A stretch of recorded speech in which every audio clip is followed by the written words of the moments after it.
सुन रहे हैं मंटू बिहारी ऑफिशियल को, सुगौली घाट की शानदार प्रस्तुति।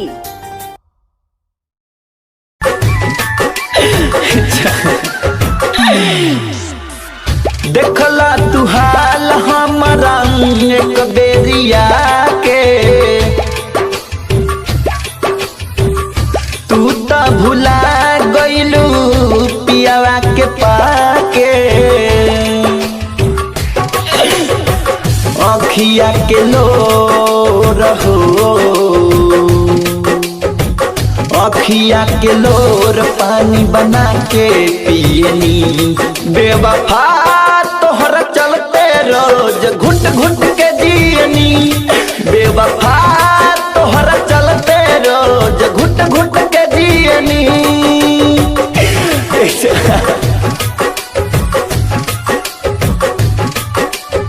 Mix by DJ Kanchan Raj, Hajipur Vaishali.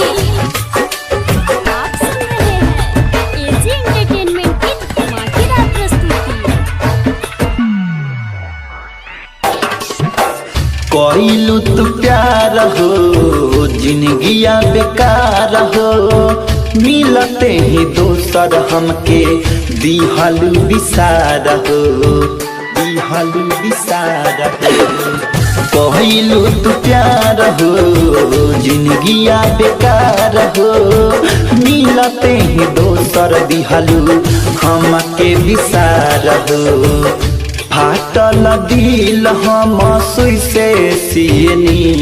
बेवफा तोहरा चलते रोज घुट घुट के जियनी। बेवफा तोहरा चलते रोज घुट घुट के जियनी।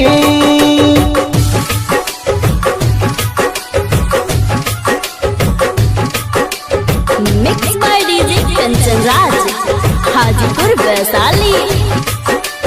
आप सुन रहे हैं एजी एंटरटेनमेंट की धमाकेदार प्रस्तुति। प्रेमी परदेसी के तनक कहिलो ना कदर हो।